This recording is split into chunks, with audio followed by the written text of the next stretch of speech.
So the way we're going to do this is we'll have 10 minutes presentation and 5 minutes Q&As, where I will mostly just pass the word around and see to it that we keep discipline. And I actually have a colleague in here who will also help me moderate questions in the chat. So Lasse and Bram Timmermans, nice to see you. Please, we look forward to the more in-depth version. Thank you. So we'll just share our screen then. So here, and of course, the most uttered sentence in Corona times. Can you see my screen? Can you see it? Yes, it's good. Okay. Excellent. So I'm still Lasse Bellien, and this is Bram Timmermans. Still Bram Timmermans. Yeah. Still Bram Timmermans, famous or infamous from the video we just produced. So our project is called COVID-19 and Human Capital, Cataclysm and Catalyzer. And first question might be why this name, in particular, why Cataclysm and Catalyzer? Well, cataclysm refers to the fact that the COVID-19 crisis involves a lot of pain and shock, and it's mostly economic pain that we're focusing on here. People losing their jobs, losing income, and having to undergo painful changes.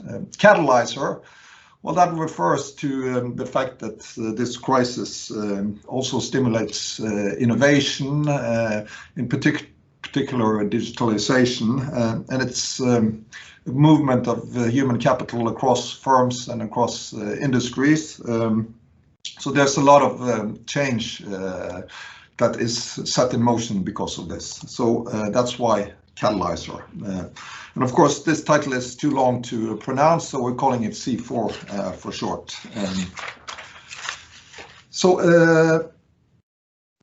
The next slide shows the team that we're working in. It's a consortium of 2 research centers at the Norwegian School of Economics. One is FAIR.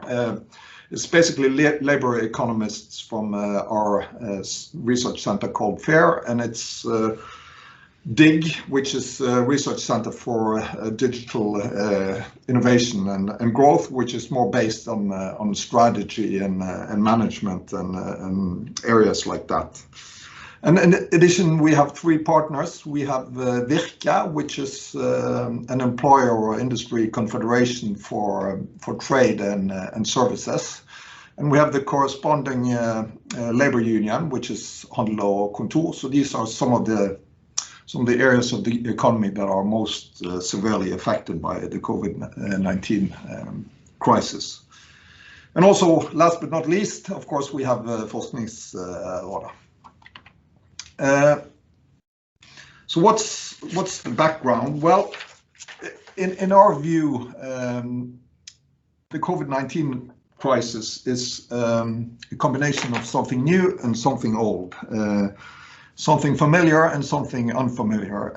What is new and unfamiliar is, of course, more than anything else, the medical nature of the core problem in this crisis. So this is something we haven't seen before, at least not in modern times, on the scale that we're seeing now. And the other thing that's really new and different is that this is the first major macroeconomic shock since this process of digital transformation really caught hold and became a big thing in the economy. So we're interested in how these new features affect human capital and labor markets and so on. But we also believe that there is quite a bit from the old world. We have been studying recessions and economic shocks for a long time, and we know quite a bit about what happens, why it happens, and how it happens. And so the question is to untangle how the new stuff interacts with the old stuff, which parts of the old stuff is still useful and insightful, but maybe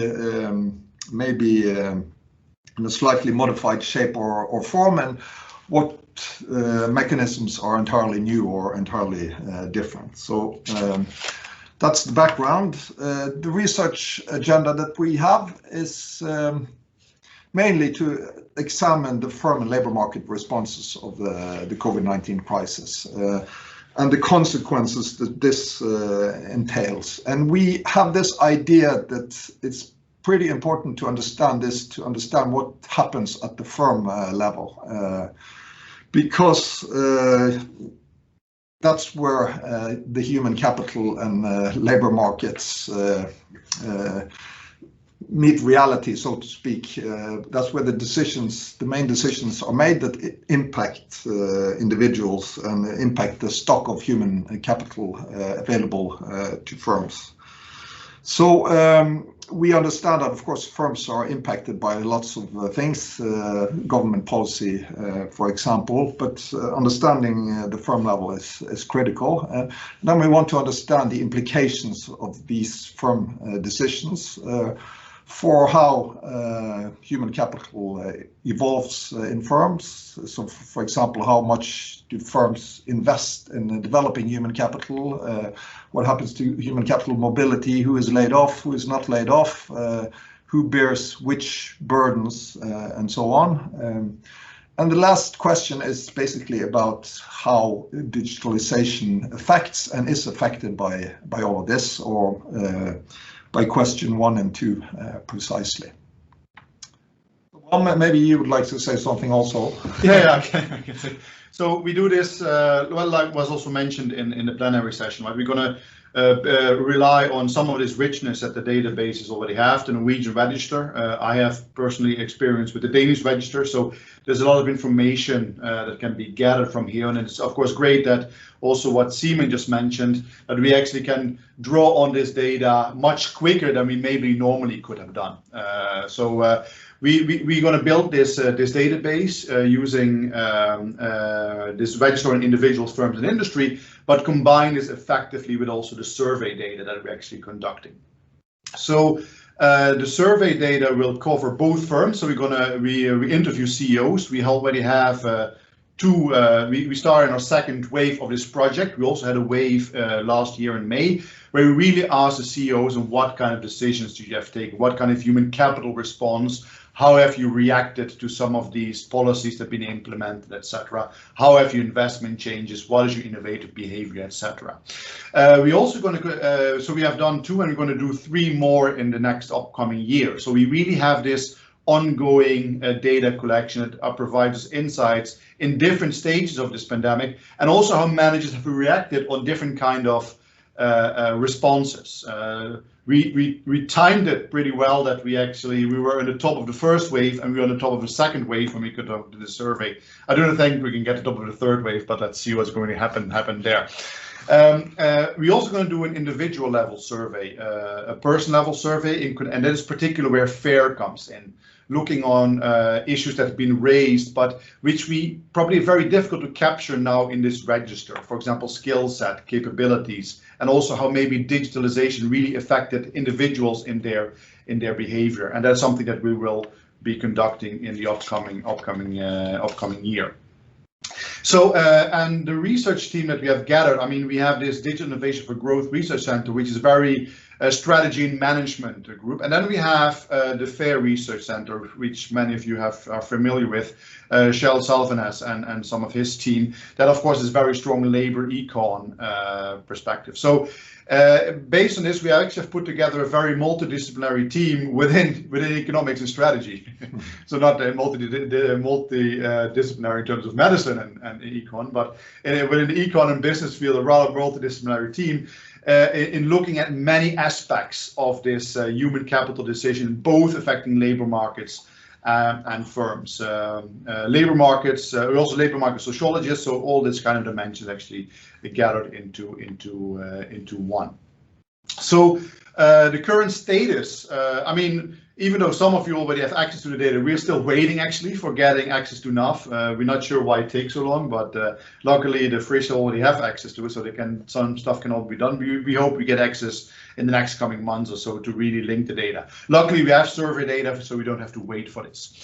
We have our first round of surveys, and we're currently looking at some new surveys looking at business model innovation, work organization, etc. And currently we're doing some surveys on innovation, what we also presented, innovation responses, and really changes in investment behavior. So that is some stuff that we have been analyzing up to this point. But I will give the floor now. I think 10 minutes have left, so give the floor to the next person here.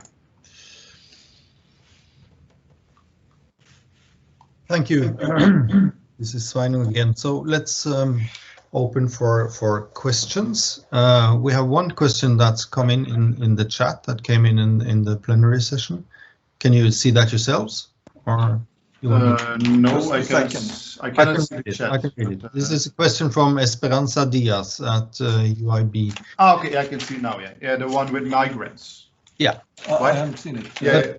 I think I should read it if, or there might be someone calling in from telephones. So I can read it. The pandemic might be different in terms of some groups. For instance, migrants might be stereotyped and associated with disease. This might in turn make their access to the labor market more difficult. Any of these projects takes this into account? Question mark. Is this something you thought about? Well, I guess, since we're going to have access to registered high-level data, this is definitely one of the factors we will take into consideration when we do the analysis, right? So age, nationality, gender, these are all characteristics of individuals that might affect how they, the response and how they're being affected by the crisis.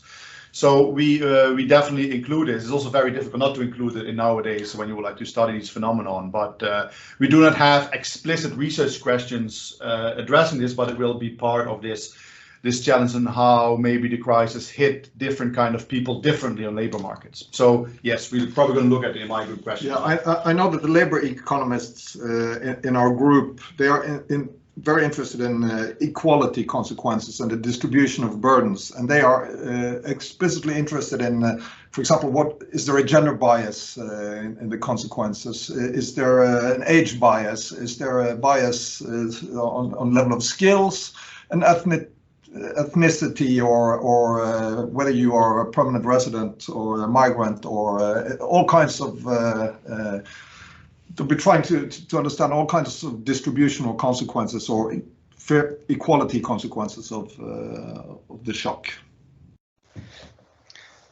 Thank you. Are there any other questions? I cannot see anything in the chat. Alexander Jakubanse. Jakubanes, yeah. Yes, hello. Hello, Lasse and Bram. Nice to see you.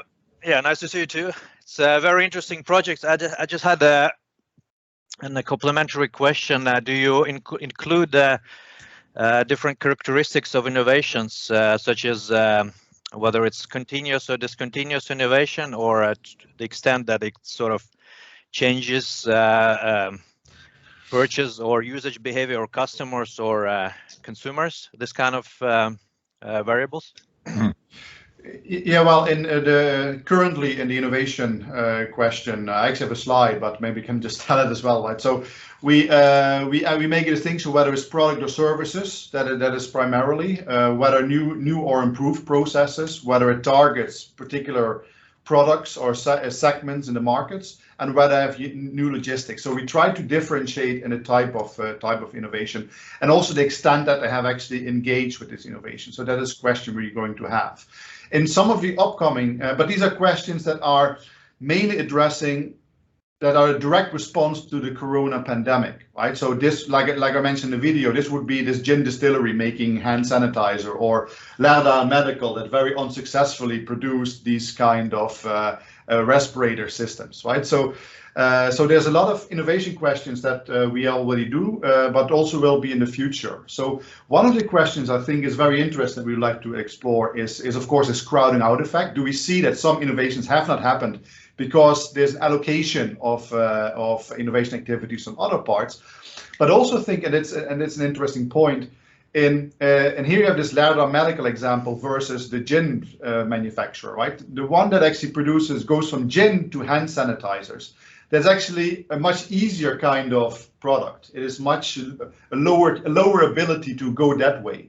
While for Laerdar Medical to produce respirators, it's a complete different form of innovation, more radical for their normal operations. And that maybe is the reason why they failed miserably on that point, right? So what is actually happening here? Do we see that some of these innovations are basically a downskilling of your normal activity, or do we require upskilling? And I think that's an interesting question what we actually might would like to explore further, because many of them are actually downskilling, I guess, or that you stay on the same level, not necessarily upskill innovations. But you might also add that as far as we can tell, Norwegian managers are quite optimistic about the long-term value of the innovations that they have put in place. Something like 72% think that this will add positively to the business even after the corona crisis is over. Of course, you might say that this would have been 100% if it was normal times. So is 72% a high or a low number? Well, that's debated, but it's not zero. So it's not all hand sanitizer innovation. And finally, maybe a point what we probably have to raise here, and there's also something that we not did in the surveys, but we collaborate with Virke, and Virke has done these surveys nearly every second week during the corona pandemic among their members. And what they actually also found is that mainly those who innovate are really those who are hit hard. We find a little bit in this point, but if you just have operations like normal, you don't innovate. Right, it's mainly those who have some kind of a necessity or really rare innovation becomes in an emergency response for firms. But it's also interesting, under normal crisis, when a firm gets excess capacity, that excess capacity is used either to invest in human capital, people undergo training, they solve organizational bottlenecks or problems, they innovate, and so on. And it's an interesting question to what extent you've had this effect in this crisis, because to the extent that people were mostly furloughed and went home and watched Netflix, then you might expect that this did not happen to such an extent. But we don't really know. But from what our data tells us, there's a clear distinction between the innovation level by those who experienced excess capacity, which innovate more, than those who didn't. And it's partly the stick, but maybe also the carrot. But we still can't tell exactly the proportion. Thank you very much. Yes, thank you.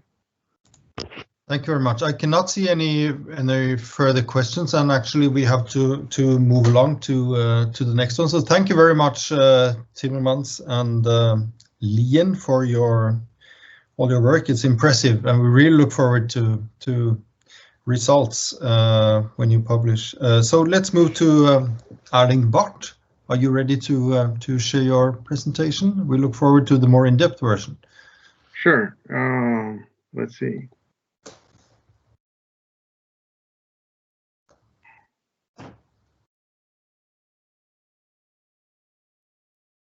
No, that's the wrong thing.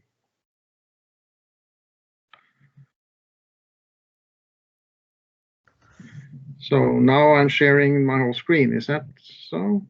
It's very small. It's very small. Okay, 1 second, and I'll share this one instead.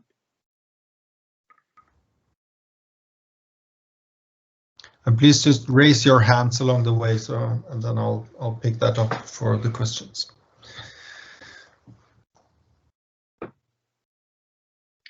Yeah. 1 second. Sorry. There was a mistake here.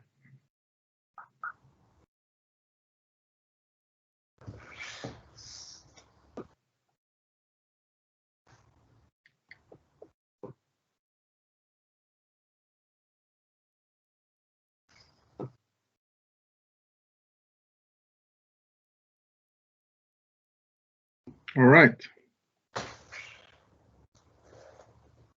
Is it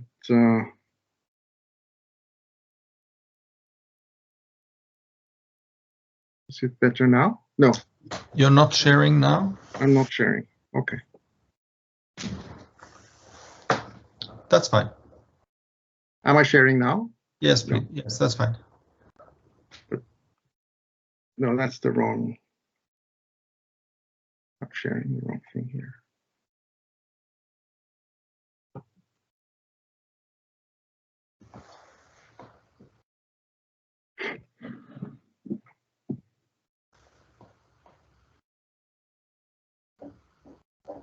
Okay, can you see this now? Yes.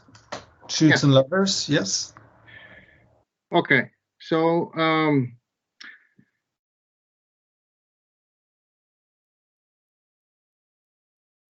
so this is the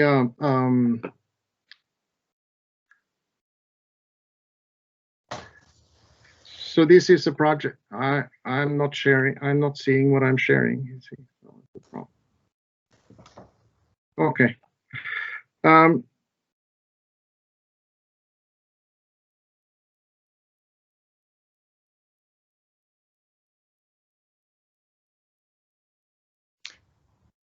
We're seeing your first slide, I think. Shoots and ladders.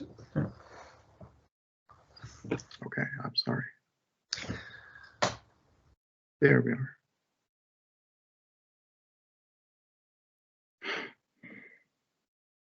It has happened to all of us. It normally doesn't happen here. Now it's very small again. Now it's very small again. We can see your desktop, and this is just a window on your desktop. Yeah, no, you maximize the window. That's fine. That's okay. Okay, that's okay. Sorry. Okay, so I'm going to present some preliminary results from the first part of our project, where we have been using we have got access to the universe of posted job listings in the labor market. And it's we have a focus here on jobs for newcomers and job openings. And the thing we are most interested in is jobs for youth, or the jobs for newcomers. Young people are harder hit by the lockdown, and there are long-term effects that we might expect for young people because of expected scarring effects. And we look specifically at entry jobs, the first job after completed education. And these young people are also, they will have to wait for the jobs that are coming now, and then they will have to compete with a new generation, a new cohort as the pandemic lifts. So what I'm going to show you is preliminary results. It's data from NAV, and it's aggregated to the level of occupations and weeks. So it's the occupation by week is the unit of observation. It's joint work with Harald Dahl-Olsen, Pål Schøne, Kjersti Misje Østbakken at Institute for Social Research, and we have funding from the Research Council. But let's first take a brief look at jobs and hires and separations as a motivation. What has been happening here? This is data from Statistics Norway, and this is the number of jobs in the economy. And this is in 2017, 2018, 2019, and 2020. So what we see here is a pattern of a large pattern like this every year until we got to 2020, where it didn't go like this, it went straight down. So there was a huge decline in the number of jobs, which is corresponding to a big increase in separations in the labor market, and a much smaller increase in hires in the second quarter of 2020 than in the other years. So what we see down here, you can see my cursor, is the difference between the hires and separations in the quarters from in 2020 relative to what's usual. But we see there was lots of more separations, and then there was more separations than usual, but there were more hires. And what we see here is a lot of people coming in who lost their job, who were furloughed, and then they, during the summer of 2020, they came back into their jobs. So it's difficult to see from here what are new jobs and what are old jobs and what are simply rehires in the economy. So we have a focus on vacancies instead, which is a measure of new job openings in the economy. So it's just one part of the overall employment picture, but it's an important part. And it's basically these jobs that are available for newcomers in the labor market.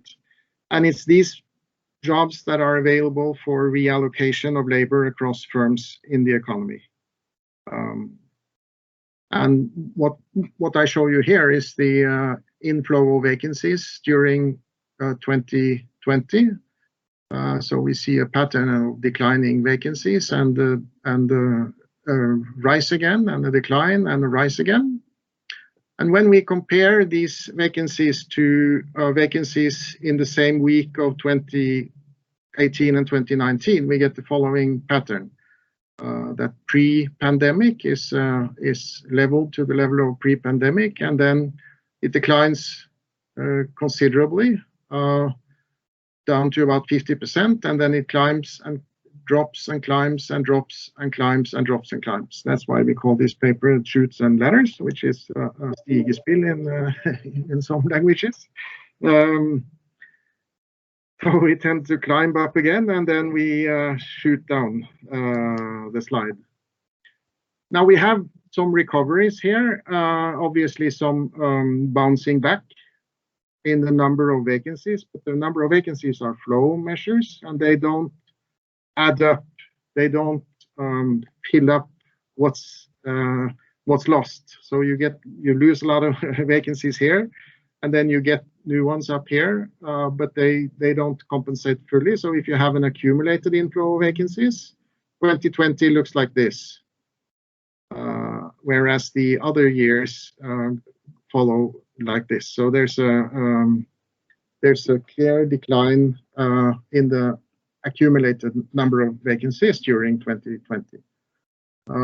So we have a focus on youth here, and of course, young people is kind of difficult people because they tend to do lots of different things. But in our context, we're interested in young people who are working, and at the same time, most of them are studying. So this is age here.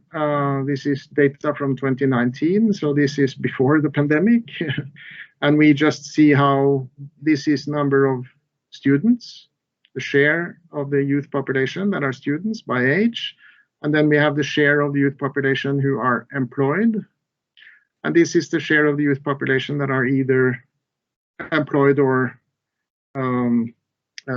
studying, and these are students who work. So among the students who are 34 years old, almost all of them have a job, whereas in the younger groups, most of the many of the students are only students. So this is the activity rate overall, and we will study the employment of these young people, both looking at jobs while they are studying and entry jobs occurring after completing their highest level of education. So the way we distinguish these jobs is that we look at occupations, and then we see for young people what's the biggest occupation for them.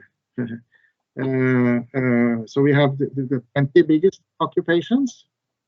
So then we weight each occupation by its employment share for the group. So for instance, among young people, 76% are employed in these 20 occupations that are most important for youth. And the largest group is shop salespersons with 23% employment share among youth. healthcare assistants 11%, preschool assistants 6%, waiters and bartenders 4%. So just from listing this, we see that this is a lot of contact occupations. And young workers comprise almost 1/3 of all shop salespersons, 27% of all waiters and bartenders. So here we have a picture of the vacancy ratio for young people and for all people. So the black dashed line is the development by week for all workers in all jobs, all occupations in the economy. And the red line is for youth people. So these are the 20 occupations for youth weighted by their employment share among youth. And this is the jobs for students. So students, so young people were more severely hit. Student jobs were not so badly hit, but still worse than the average job in the economy. And there seems to be some kind of a bouncing back for these groups that are stronger than the drop in decline. So here is a difference in difference estimate. So we now we compare. We let each occupation have a different pattern by week over these 3 years, or 2018 and 2019, and then we compare the difference in 2020, given when we condition on these different patterns by week. What we find is that all occupations had a decline in about, this is the in logs, so the difference here is about 40%, and this is a twice as big effect for youth in the first lockdown period. And then in the later parts, when we get closer to Christmas in last year, the number of vacancies were not significantly different, but still down for young people. So there is much more volatility in the employment, in the job vacancies for young people. So of course, an important key is the entry jobs that people get when they get straight out of what's the impact on the first job they have after education. So we measure their highest education, and then we see what kind of job do they have after completing their highest education, and then we take the 20 most important occupations for this group in 2018 and 19, and then we measure how these occupations fare during the pandemic relative to the previous years. And what we find is the black line here is still vacancy ratios for all occupations, whereas the red line is the vacancy ratio. So that's a decline in the number of vacancies, relative decline compared to other years in occupations that typically people who do not go on to college have when they complete school. So that's the first job after school when they complete high school or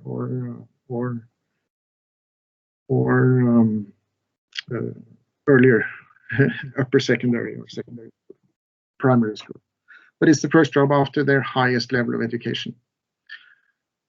Well, but we see that people who completed their education with a college or more degree, they are up to almost the level of 2019 and 2018 by the end of last year. And here's the diff in diff estimates by week, which gives a similar picture. The groups that are mostly hit is the entry jobs, typical entry jobs for persons who have a lower education as their highest completed education. So to sum up, there was a deep decline in job postings, about 40% during the first lockdown period. In the reopening period, with less new cases of COVID, there was a bounce back, but not recovering initial losses. and there have been periods with increasing spread of virus where there was a new decline. So it appears that that when you look across countries, we have not started comparing our data with the other countries. This is a very new project. So, but when we compare to what's been reported in other studies,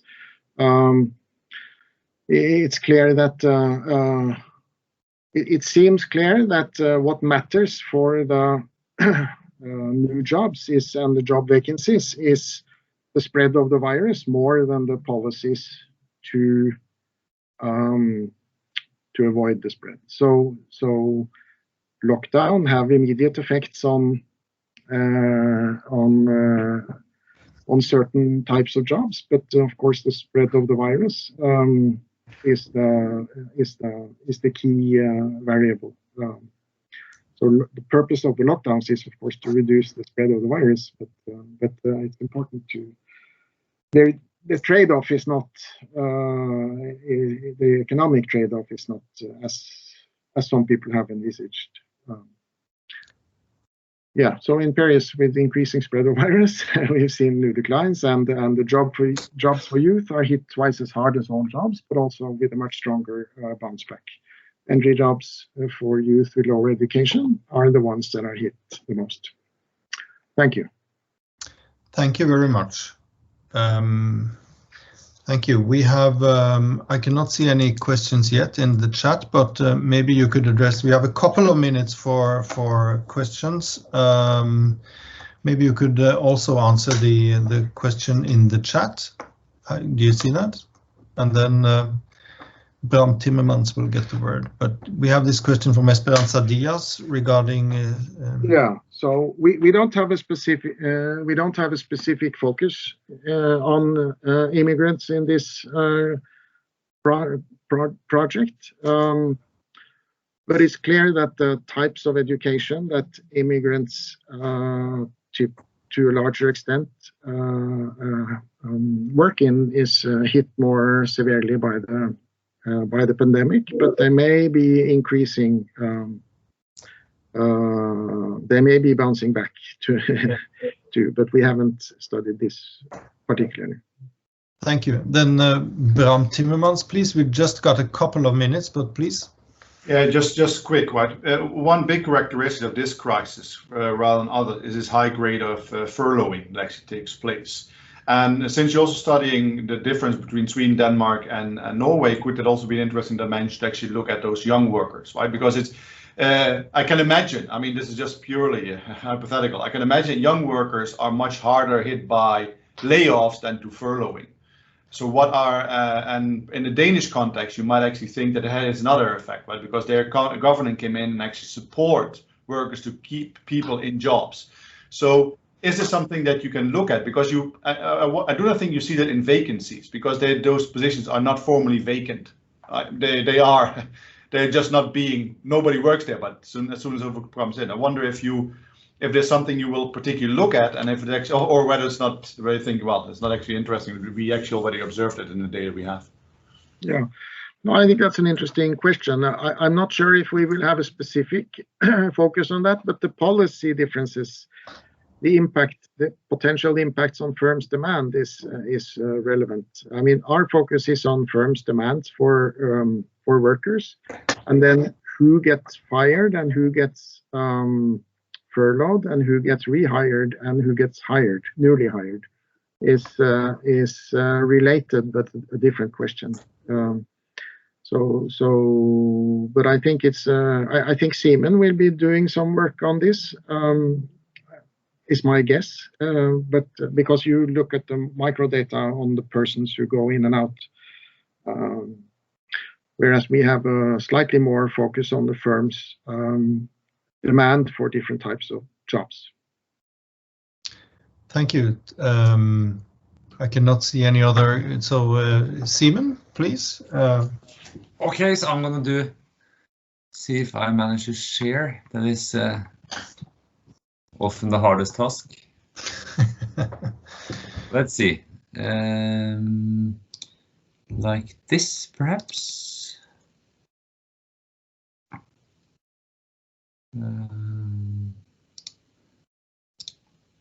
Okay, did you get my presentation now? Yes, that's fine. Perfect. Okay, so I will try to be a bit quick. I was a bit unsure on what to present, but I will try to give you just a few sort of snapshots of the analysis we've done so far.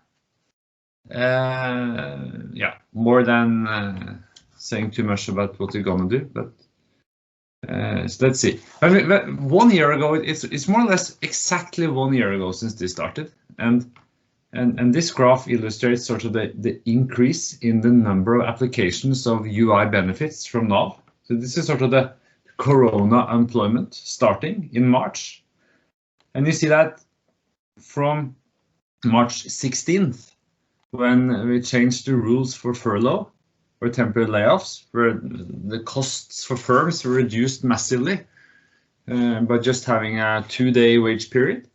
We got a massive number of applications for UI benefits. And by the end of March, almost 300,000 people had applied for UI benefits, which probably turned out to be much more than necessary. I think a lot of these employers, they were sort of furloughing workers, sort of precautionary in a sense, but still. And this graph, it shows, and I apologize for it being in Norwegian, it shows who these applicants were early in the crisis. And here they are sort of plotted against a measure of their degree of physical closeness to others in their employment. And you can see that it's a fairly strong relationship, where particularly hairdressers were to a large degree out of work. And they were, of course, hardly affected by these early policies, social distancing policies. And in this graph, we start out, we follow or display the 30 hardest hit industries in the early phase of the crisis. So if you start up in the left corner, you see the hairdressers. So all of a sudden, the hairdressers, they had to shut down.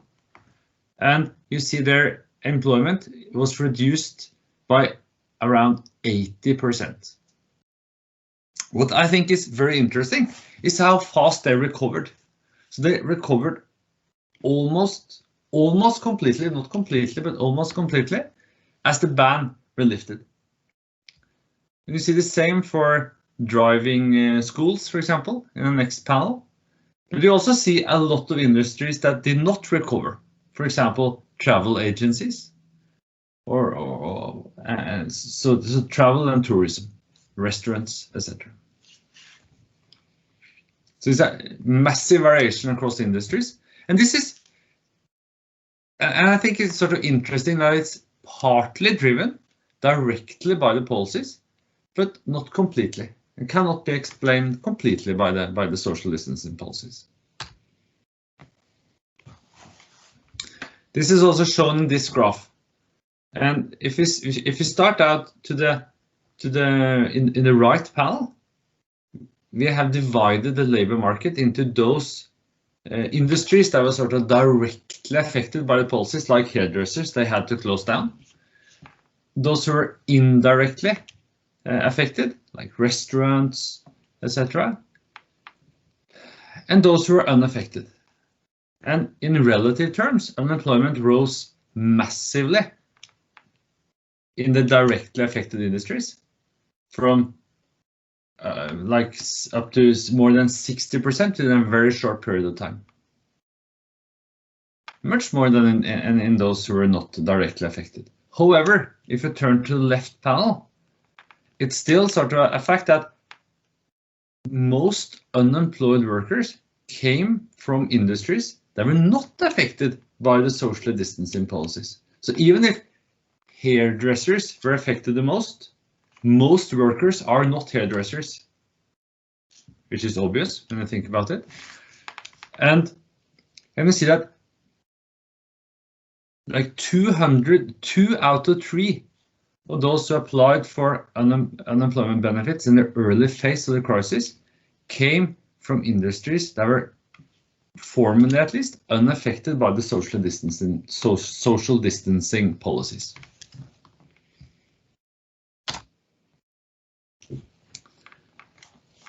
Another thing which sort of surprised us early on were that a lot of this corona unemployment were fairly short. So within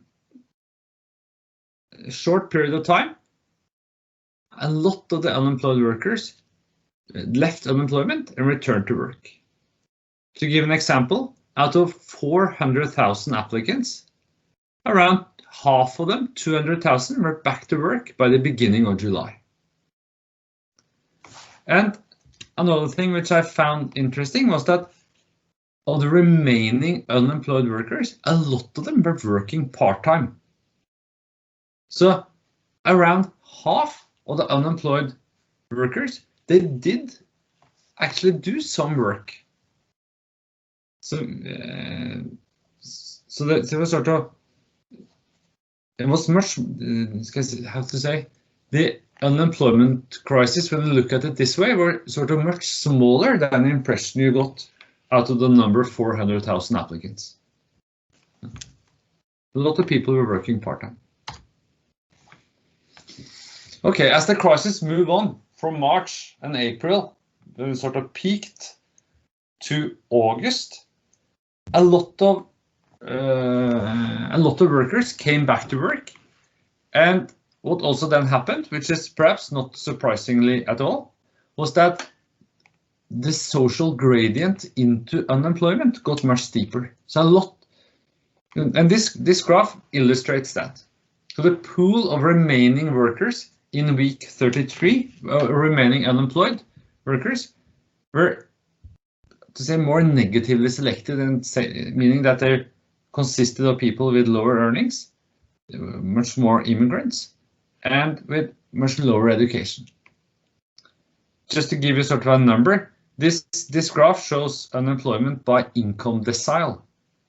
And what you see is that in week 15, at the peak of the crisis, the ratio between those in the lowest decile and the top decile were sort of about 2.5, while in week 33, it was 4. It was 4 times higher unemployment among those in the lowest earnings decile than amongst those in the highest earnings decile. And just to sort of answer, to pick up on the question in the chat, this graph shows corona unemployment by country of birth and by week of the crisis. And what we see is that even if most of the unemployed, looking at the panel to the left, were born in Norway, the risk of unemployment in the panel on the right are much higher for those born outside Norway. In particular, those born in new EU countries in Eastern Europe and the rest of the world, with around twice the unemployment rates in week 33. And this is not just due to that immigrants are working in different industries or have different characteristics.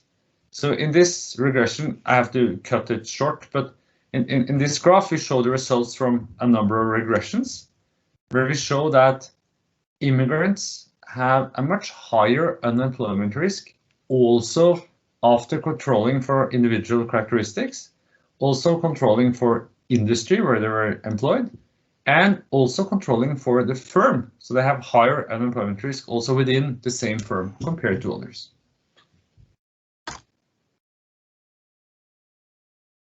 And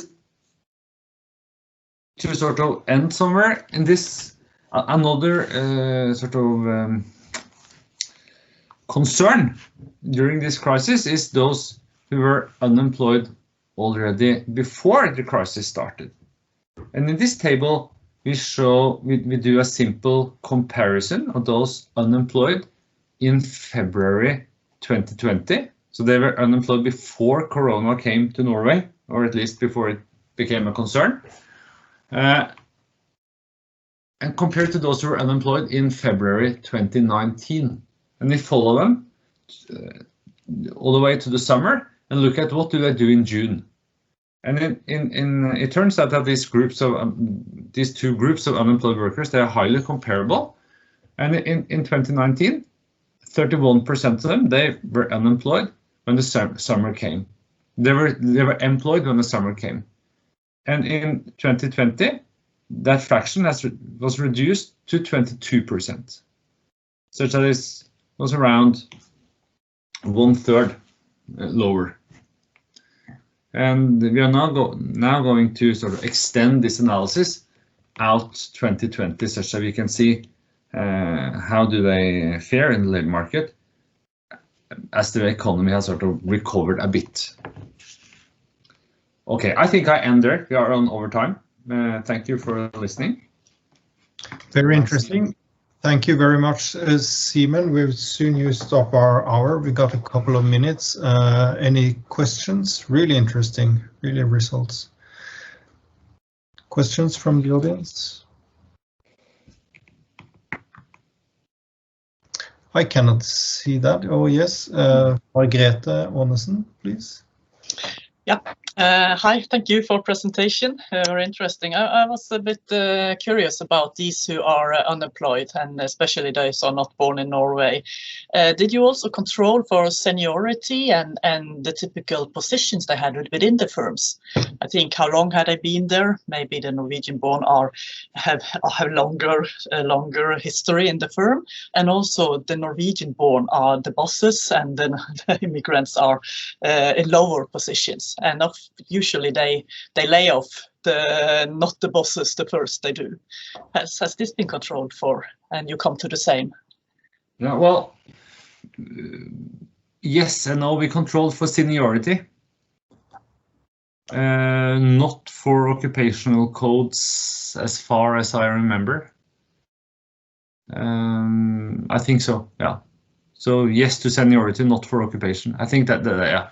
That's how I remember it, at least. Yeah. Okay, thank you. Timmermans, please. Yeah, thank you, Simon. Fantastic presentation. Great, very interesting. I mean, just to point at some points what you're saying, also mentioned in the chat, right? But if we actually ask managers to what extent the furloughing scheme has contributed, that they have furloughed more people than they otherwise would have, and we clearly see that 40% state that is the case, right? So at least 40%, many of them that do not categorically deny that they did that, right? So you clearly see that the policy scheme has some kind of effect there. And that 40% is probably also an underestimating, because it's not something that you gladly report that you're actually furloughing more than you need to. So it's probably even higher. Yeah, and then related, you pointed a little bit in your presentation about these. That some cases, right, they do not furlough them for 100%. They furlough them for 50-80%, right? So the question is, what could be the reason that they do this, and could companies also have other motives to actually engage in this furloughing scheme, right? I mean, you're not going to check whether a person is 50% furloughed but they still work 100%. So are there some other, like, more dodgy motives, particularly for those industries where you might not expect that, at least at that stage in the crisis, a lot of layoffs would probably happen, right? So I think that would be interesting to see how much abuse of the system has actually been. For example, contrary to Denmark, where they really picked another kind of policy scheme regarding this. I think we'll be able to explore further. Thank you very much. I can see that our hour is up. Did you have a short comment, Simon? No, I totally agree. I think it's very interesting, and it's going to be very interesting to see to what extent workers finally return to their employer or not. I think sort of my concern has been that a lot of the corona unemployed workers, they come from industries that are sort of seemingly not that hard hit actually by the crisis. Of course, if you work in a hotel, I wouldn't be sort of too concerned. I think the industry is going to get back on its wheel when the crisis is over, and they hopefully can return to their jobs. But if you have been unemployed for 1 year from an industry that actually isn't that hard hit, I mean, then the probability to return is quite low, I think, and we're going to see much more permanent dismissals in the time to come, I guess. Thank you very much, and thank you all for attending. It seems like we've managed to inspire some collaboration in our COVID-19 project. Did you three projects know, were you intimate before you started these three projects, or? What do you mean intimate? That was a bit dodgy, but are you cooperating on other research projects, or do you have, were you intimate with each other's projects, with these projects in detail before this event? Personally, I didn't know as much as I should have about these other projects, but I'm a little bit wiser now, and I plan to become even wiser soon. But I think other people in our research group have closer connections to Simon and Erling than perhaps me and Bram do. Particularly the labor economist group that we have in our team. Okay, it's time to round off, everyone. Thank you very much for attending, and we really look forward to following you going on. Thank you very much, everyone. Bye-bye. Bye-bye. Bye-bye.